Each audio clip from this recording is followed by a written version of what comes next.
Viemos para ministrar a palavra do Senhor com o tema Jesus nas igrejas.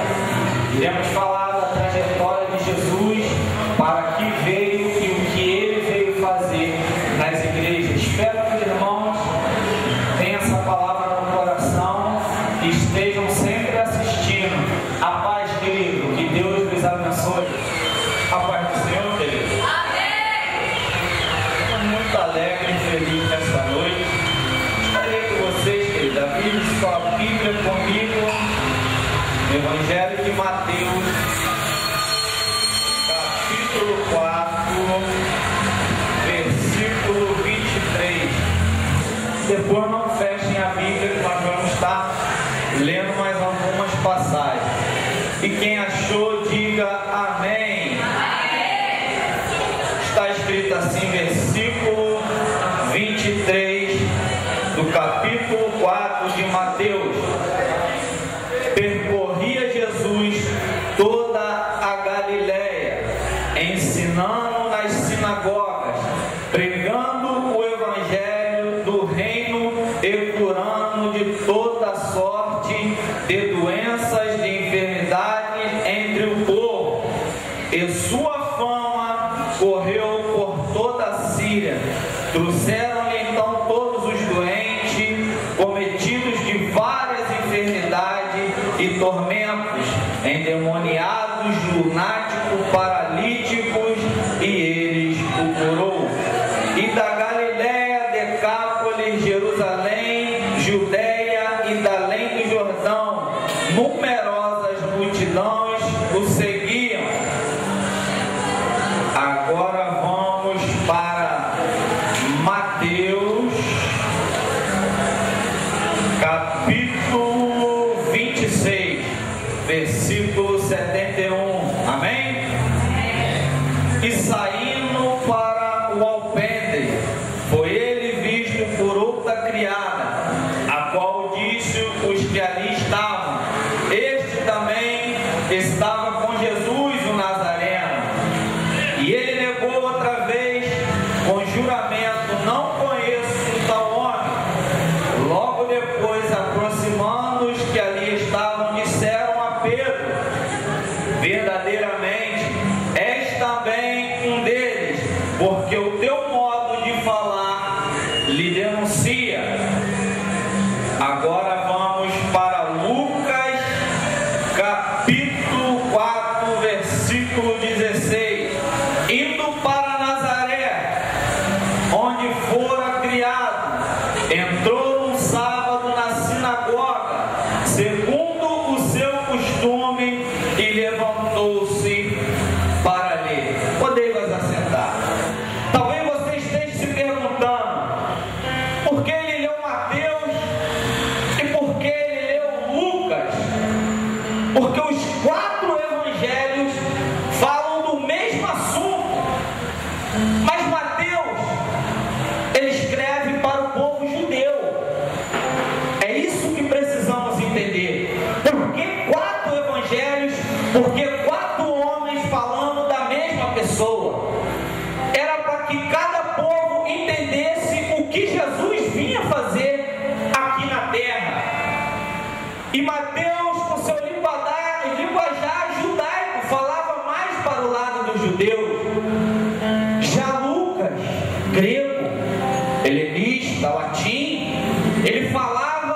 e explicava tudo aquilo que falava. Pode ver que na narrativa, Lucas vai ser sempre mais detalhista do que os outros evangelhos. Mas não é isso que eu quero falar. Vamos falar da trajetória de Jesus e a sua vida na igreja. Pois bem, todos nós sabemos que Jesus nasceu concebido pelo Espírito Santo. E nesse mesmo tempo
Jesus entrou aonde?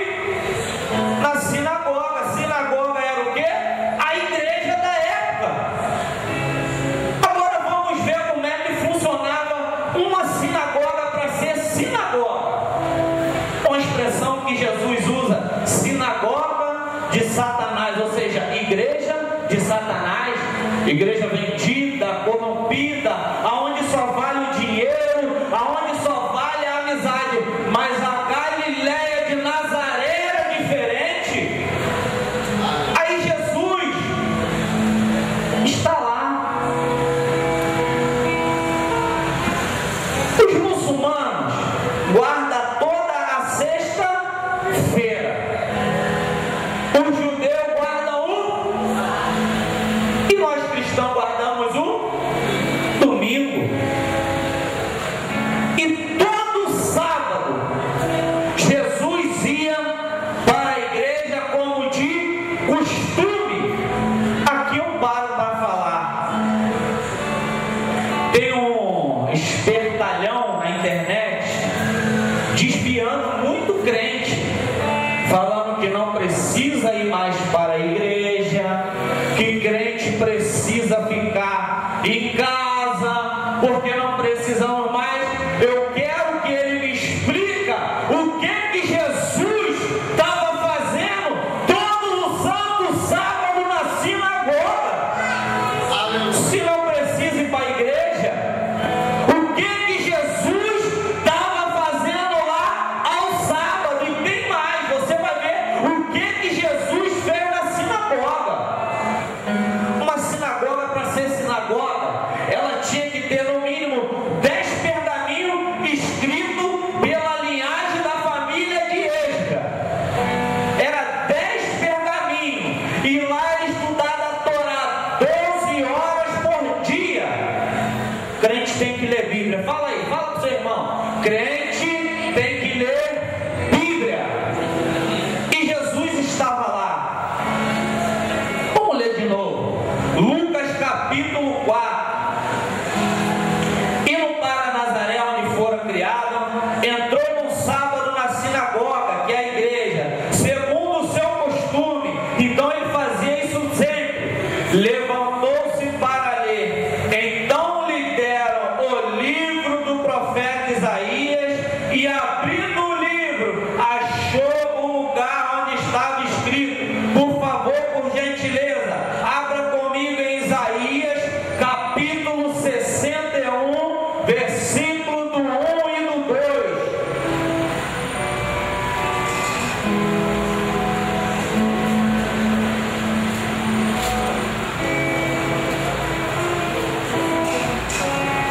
Aleluia. Isaías capítulo 61, versículo 1 e 2. E depois se prepara para dar glória a Deus.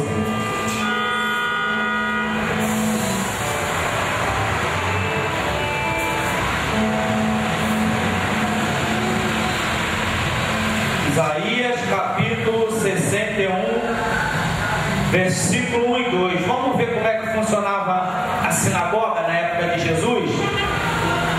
Todos nós sabemos que hoje na igreja tem pastor, não é isso? Ele é o sacerdote da igreja, não é assim ou não é? Na Galileia, na sinagoga tinha o rabino e o orador. Do lado esquerdo o orador, do lado direito o rabino, e a cadeira do meio. Então são 1, 2, 3 cadeiras. A do meio sempre fica vazia, até hoje na Galileia e em Nazaré. Toda vez que um judeu vai ler a Bíblia lá na sinagoga, fica as 2 cadeiras ocupadas e a do meio fica vazia. Na Santa Ceia também fica o cálice e a cadeira, esperando quem? A volta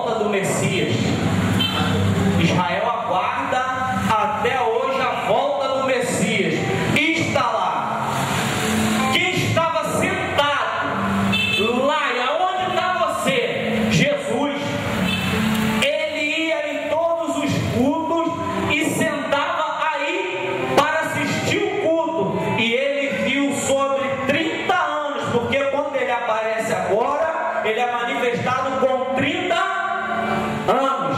A Bíblia omite isso tudo, mas quando ele aparece já na sinagoga, ele está já com 30 anos. E Jesus está lá assistindo, assim como você está assistindo aí. E sabia, quem já viu o modelo da igreja congregacional? Eles usam esse modelo.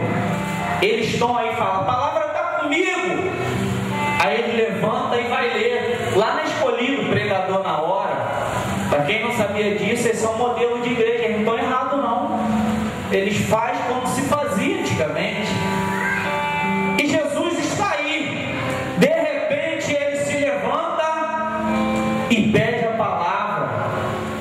Jesus pediu a palavra e deram para ele. Jesus vem até a frente, vai-se até o púlpito, dão para ele o rolo, o pergaminho. Dos dois lados ele segura, abre o rolo e vamos ler aí, lê comigo. O Espírito do Senhor está sobre mim, pelo que me ungiu para evangelizar os pobres, enviou-me para proclamar libertação aos cativos e a restauração da vista aos cegos, para pôr em liberdade os oprimidos e apregoar o ano aceitável do Senhor. Tendo fechado o livro, devolveu o assistente, assentou-se. Todos na sinagoga tinham olhos fitos nele. O que Jesus faz? Ele toma o lugar dele. Foi para se cumprir o que Isaías tinha profetizado. Assim como vai se cumprir tudo aquilo que Deus te prometeu hoje, tudo aquilo que você acha que está perdido, tudo aquilo que você acha que acabou, vai se cumprir. Se cumpre.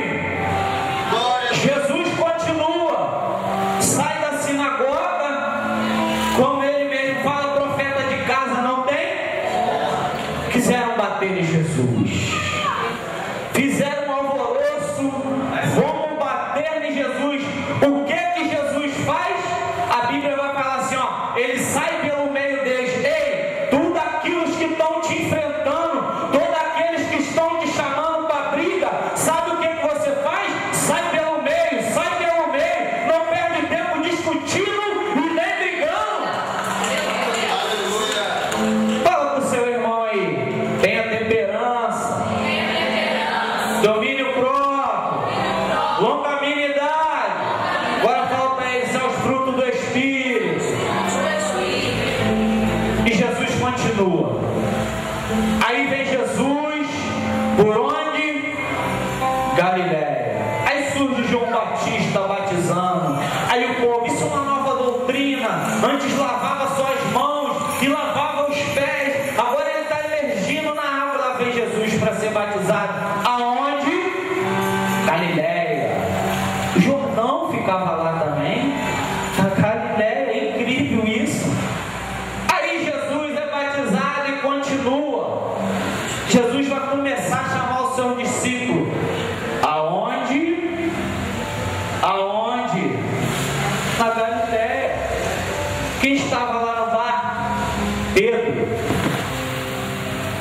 João. Sigam-me. Eles largam tudo e vão embora mais abaixo também. André, Felipe, segue-me. E lá vai Jesus. Seu primeiro milagre foi aonde? As bodas de Caná da Galiléia. Já diz o nome, na Galiléia, aonde todo mundo fala que só tem o que não presta. Uma vez perguntaram a Natanael, pode vir alguma coisa boa lá de Nazaré? É na Galiléia também. Perguntaram a ele, pode vir alguma coisa de lá? Por quê? Nazaré era cidade ruim, opróbrio, só saiu o que não presta.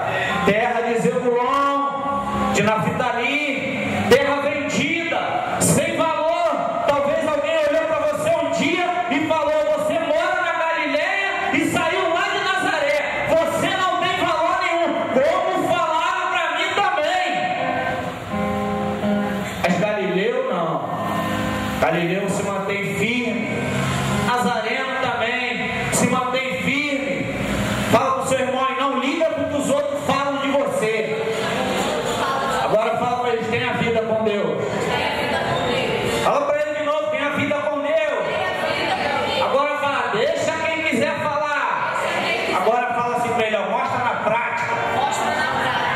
Crente tem que dar bom testemunho. Fala pro seu irmão, crente tem que dar bom testemunho.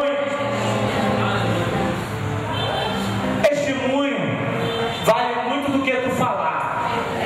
É mais fácil tu dar bom testemunho do que tu falar muito e não fazer nada. Aleluia. É muito bom você dar testemunho e falar menos. Aí lá vai Jesus. Jesus escolhe os discípulos.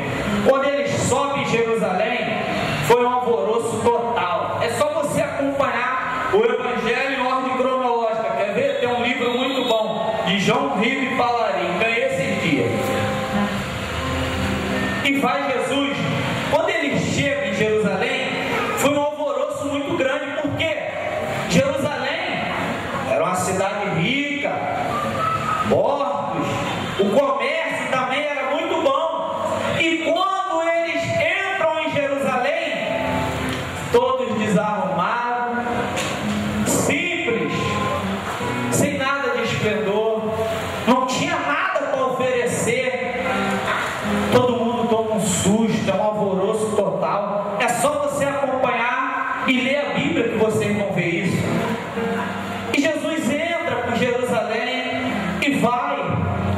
Eu vou pular uma parte da história, por causa da hora. E Jesus vai indo, opera milagre daqui, cura dali, liberta daqui. Filipe também entra pregando, arrebentando, expulsando o demônio, almas se convertendo, ganha a maioria de Jerusalém. E lá vai os discípulos, vai todo mundo. Jesus começa a anunciar a sua morte. Vamos pulando uma parte da história. Jesus começa a anunciar a sua morte e certa feita Jesus vai falar assim, ó: muitos são chamados e poucos os. Olha o que Jesus faz com isso. Ele começa a chamar os seus discípulos e depois vai tirar uma lista de apóstolos. E Jesus começa a chamar pelo nome. Ele está fazendo o quê? Está escolhendo. Jesus está escolhendo, por isso ele fala isso. Muitos são chamados e poucos são os escolhidos. Aí Jesus vai pegando o nome deles e repare que vai trocando. Vai trocando, vai trocando, vai trocando. Quando chega lá em Judas, ele fala: Judas Iscariote. Só o nome dele que Jesus da onde veio. Sabe por quê? Ele não era da Galileia. Fala pro seu irmão, quem não é da Galileia anda com Jesus, mas não é escolhido. Aí Jesus dá o nome dele, Iscariote. Aí Jesus, certa feita, vai fazer uma ceia. Jesus vai fazer uma ceia. Estão lá os apóstolos, todo mundo. Jesus já sabia que Judas ia trair. Jesus já sabia que Pedro ia negar. Jesus já sabia daquilo tudo. Por que ele escolhe a dedo? Era para se cumprir tudo aquilo que ele tinha falado. Então, alguém chega perto de Jesus e fala: Jesus, quem vai ser o traidor? Aí Jesus fala assim: aquele que botar a mão primeiro no pão e comer. E quem bota a mão lá? Quem? Judas.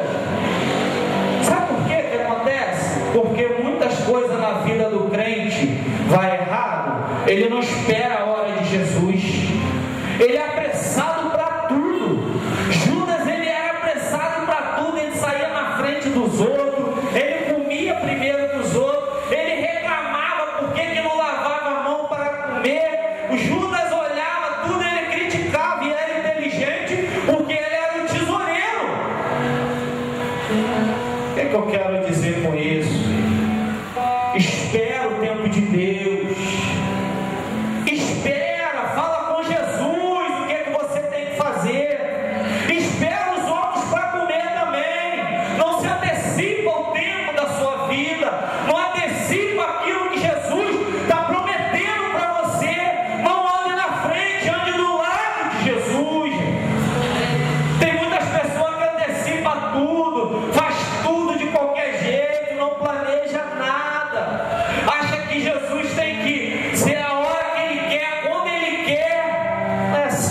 funciona, querido. Fala para o seu irmão, espere por Jesus.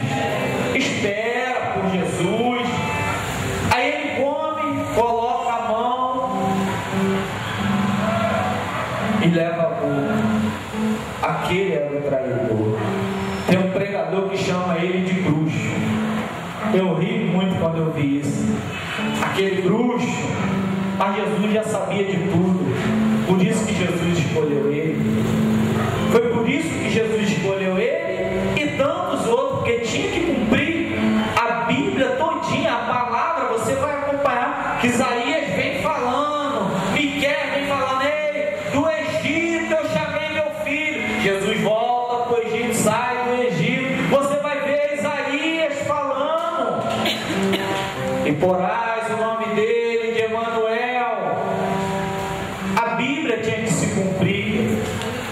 Jesus sabia tudo. Está vendo como você está sentadinho? Jesus sabia que você ia estar aqui hoje. Jesus sabe o que você vai fazer amanhã. Agora, o que faz a gente errar, o que faz a gente se dar mal, são as nossas atitudes. Atitudes erradas que nós tomamos na vida. Largamos Jesus por qualquer coisa. Olhamos muito para a vida do homem ou para a vida de fulano e ciclano e esquecemos que o próprio Jesus foi expulso de dentro da igreja.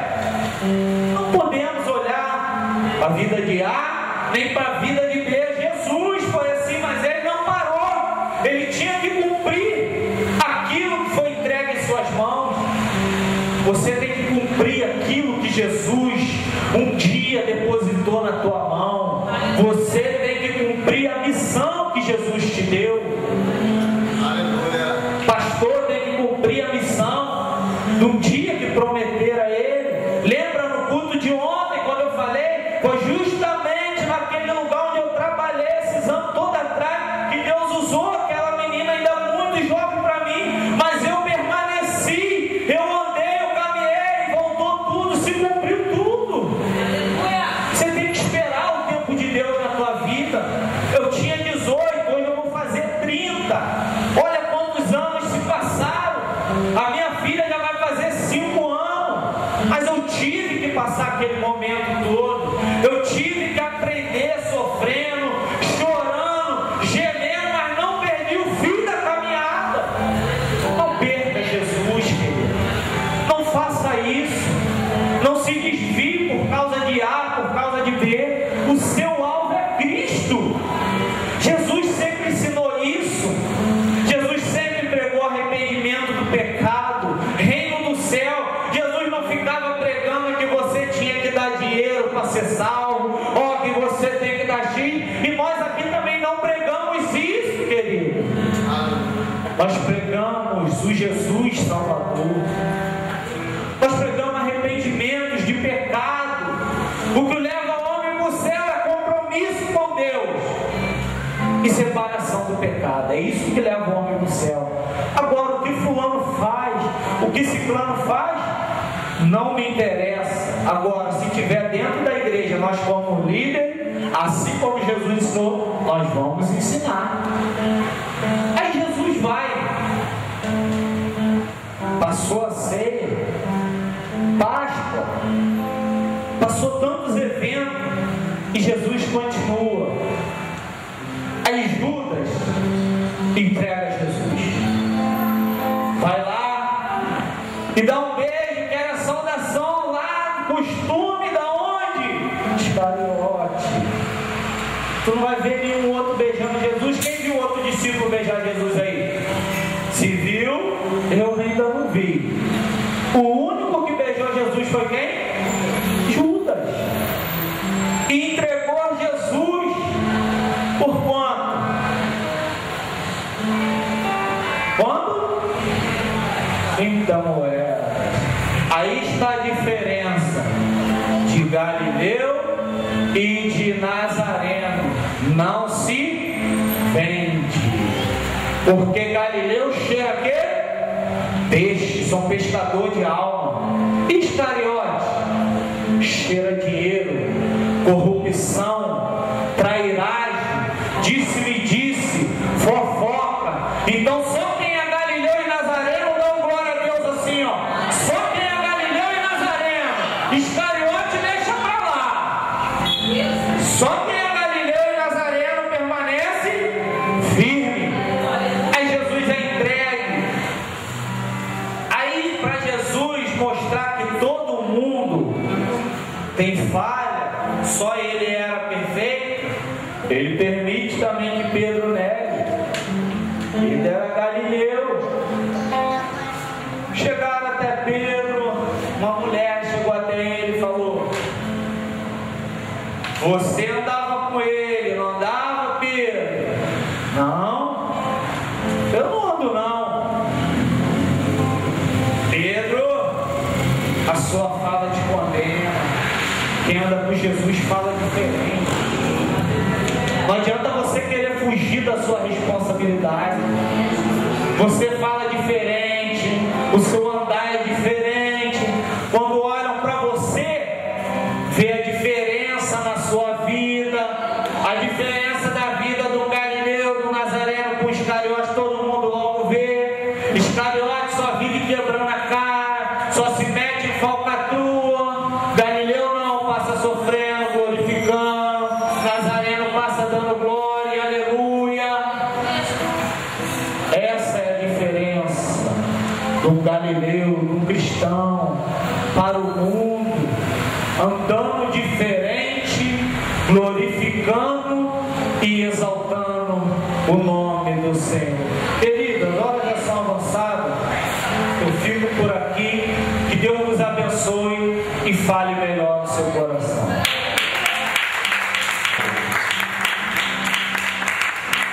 Aleluia. Meus irmãos, nós precisamos a cada dia caminhar com Jesus.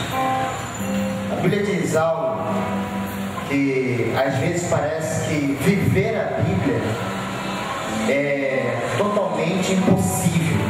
A Bíblia diz algo seguinte: 1 João capítulo número 2, versículo número 6, que aquele que diz que está nele também deve andar como ele andou.